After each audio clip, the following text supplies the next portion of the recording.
जय हिंद। हम लोग पिछले कुछ दिनों से देखते आ रहे हैं कि 7 अक्टूबर से जो शुरू हुआ है हमास और इजराइल के बीच में जो विवाद, जो युद्ध शुरू हुआ है वह आज तक लगातार चलते आ रहा है और यह चलते आ रहा है और अभी भी यह जारी है। आगे पता नहीं, सिर्फ हम लोगों का यह पता नहीं है कि कब तक चलेगा। ये सिर्फ हम लोगों को पता नहीं है, ये दुनिया में किसी को भी पता नहीं है कि ये युद्ध कब तक चलेगा। जिस प्रकार से रसिया और यूक्रेन का वार दुनिया एक्सपेक्ट भी, उम्मीद भी नहीं कर रही थी कि लगभग 2-3 सालों तक, 4 सालों तक भी चलेगा, लेकिन अभी तक जो चल रहा है वो कंटिन्यू है। 22 फरवरी 2022 में जो शुरू हुआ था वो आज तक जो चलते हैं, कहाँ तक, अभी तक चलते हैं पूरा। इसी प्रकार से अभी जो वर्तमान समय में हमास और इजराइल समुदाय के बीच में और हिजबुल्लाह समुदाय के बीच में, तीनों में जो अभी युद्ध जो शुरू हुआ है पैलेस्टीन और इजराइल के मामला को लेकर, यह अभी किसी को पता नहीं है कि कब तक चलेगा। और ये विवाद लगातार अपने क्या कर रहा है कि ये दिन प्रतिदिन बढ़ता जा रहा है। बहुत सारे, लगभग अभी तक 1500 से ज्यादा लोगों की जाने जा चुकी है, लगभग 1300 से ज्यादा इजरायली लोगों की जान जा चुकी है और लगभग 1500 से ज्यादा हमास समुदाय के लोगों के जान जा चुका है। इसमें से कई टेररिस्ट भी शामिल है तो कई वे सभी आम नागरिक भी शामिल है जिसको इस युद्ध से लेना देना कुछ नहीं है, जो इस युद्ध के बारे में पता नहीं है। हमास क्या है, इजराइल क्या है, क्या कौन है दुश्मन हमारा, कुछ पता नहीं, उसको कुछ नहीं लेना देना, ना युद्ध से ना ही इसके दोनों के विवाद से। उन लोगों को भी, बेकसूर लोगों को भी मार दिया गया है, जिसमें से वे बेकसूर बच्चे व महिलाएं भी शामिल है। लगभग 400 से अधिक बच्चे व महिलाएं भी शामिल है। खैर कोई बात नहीं। युद्ध में हमेशा क्या होता है कि युद्ध हमेशा कौन बेकसूर है कौन कसूर है इसको देखकर बम या गोला नहीं गिरता है, नहीं फटता है। युद्ध में कई बेकसूर लोग भी मारे जाते हैं और कई कसूर लोग भी मारे जाते हैं। हम लोग खैर आज के इस वीडियो में हम लोग इस पर चर्चा नहीं करेंगे। अभी जो वर्तमान समय में इजराइल और हमास का जो युद्ध है वह नया नया मोड़ ले रहा है। नया मोड़ इसलिए ले रहा है क्योंकि ये जो इजराइल है वह लगातार धावा बोलते जा रहा है, हम उस हमास समुदाय के लोगों को लगभग ये परास्त करते जा रहा है। पहले, आज से पहले क्या हुआ है कि जब भी इजराइल से जो भी टकराया है अरब देश में सभी कुटा के गया है, इसमें कोई शक नहीं है। चोटा इतना, ये सब इजराइल वाला इतना कुटता है, अरब देश वाला कुकुर तरह मारता है। देख कुत्ता क्या होता है कि वो कब समझता है कुत्ता कि मेरा दिन अच्छा गया, उसको जब तक उसको 4 ढेड़ा मारिए नहीं, 2 गाली नहीं दीजिए तो अब तक वो नहीं समझता है कि मेरा आज दिन अच्छा गया। वो काम वैसा करेगा कि उसको 4 ढेला मारना पड़ेगा और 2 गाली देना पड़ेगा। उसी प्रकार से यहाँ पे अरब देश वाला भी काम वैसा ही करता है, जिससे उसको इजराइल को कूटना पड़ता है मजबूरी मुठ के।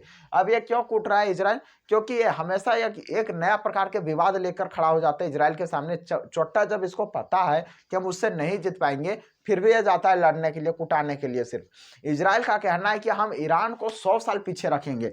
ईरान जब भी बम बनाने की कोशिश करता है, इजराइल उस पर जाके क्या करता है, हमला बोल देता है और उस पर मारपीट करके उसको ऐथी कर देता है, धरती से उसको साफ कर देता है। इजराइल का एक वैज्ञानिक था जो बम बनाने के लिए वह क्या कर रहा था, बहुत ही सजग था, बहुत ही तैयार था, बम बनाने के लगभग कगार पर था। इजराइल ने इसको ही टपका दिया।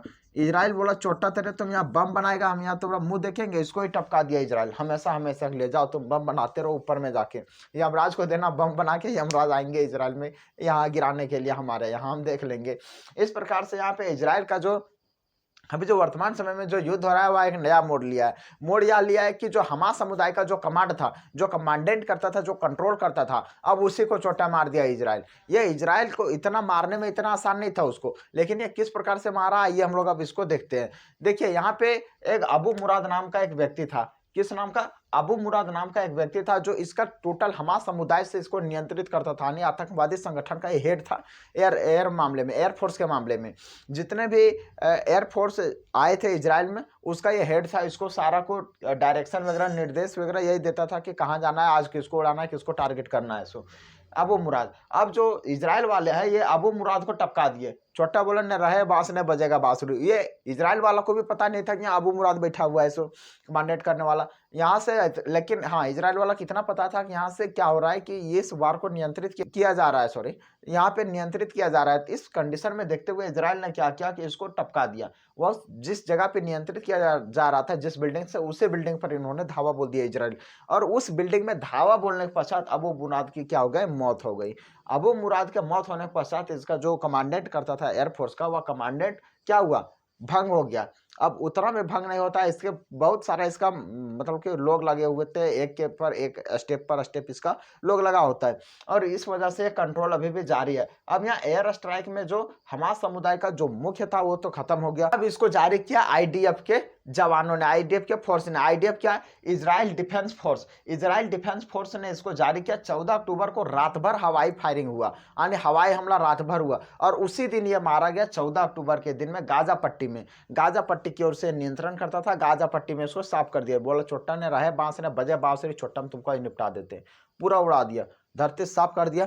अब इसको क्या किया, अरब देश वाला में अभी भी ऐसी हालत खराब है। ईरान क्या कर रहा है, किसी का सहयोग नहीं कर पा रहा है, उसको तरह तरह खूब खुजली हो रहा है ईरान को। ऊपर से इधर जो मिस्र है वो तो आने वाला है नहीं, मिस्र तो पहले भाग गया, उसको पहले 1973 में उसको बता दिया है अंकिपुर वार में कि किस प्रकार से मारता है इजराइल वाला से। मिस्र अब दोबारा जाएगा नहीं। अब याद देखिए, हवाई हमला में एक मुख्यालय को निशाना बनाया गया था जहां से अबू मुराद की मौत हो जाती है। अबू मुराद का अब हम लोग काम देख लेते हैं। अबू मुराद ने अभी तक जितने भी पैराग्लाइडर से, हैंग ग्लाइडर से, अभी हम लोग इससे पहले वाला वीडियो अगर आप लोग नहीं देखे होंगे तो आप लोग जाके देख सकते हैं, नीचे लिंक डिस्क्रिप्शन में दिया हुआ है। यहाँ पे जो अबू मुराद है वो क्या किए थे, जब 7 अक्टूबर को जब हमला बोला जा रहा था, कहाँ पे हमला बोला जा रहा था, इजराइल पे जब हमला बोला जा रहा था, तो उसका जो बॉर्डर है उसको बॉर्डर को काटा गया था और वहां से पैराग्लाइडर के माध्यम से, हैंग ग्लाइडर के माध्यम से, जो ऊपर से उड़ने वाला जो पैराशूट होता है उसके माध्यम से इन्होंने जब इजराइल में जब प्रवेश किया था, तो इजराइल में प्रवेश करने के बाद, इजराइल में प्रवेश करने के बाद क्या हुआ था कि वहां पे इन्होंने आतंकी मचाना शुरू कर दिया था। तो उसमें से जो दिशा निर्देश करना था उस समय इन्होंने बहुत ही अहम रोल निभाया था। हैंग ग्लाइडर के माध्यम से उन लोगों को काफी सहयोग किया था यहाँ पे हमला करने में। लगभग 1500 से ज्यादा अभी लोगों की मौत हो चुकी है। अगर टोटल हम लोग यदि बात करें इजरायली और हमास समुदाय या हिजबुल्लाह समुदाय लोगों के लिए टोटल के लिए, तो लगभग 2500 से पार हो चुकी है यह आंकड़ा, और लगभग 3000 के करीब पहुंचने वाले, जिसमें से बड़े बुजुर्ग सैनिक, आम आदमी भी, और जिसका कसूर है वो भी शामिल है, जिसका कसूर नहीं भी है इस युद्ध में वो भी शामिल है।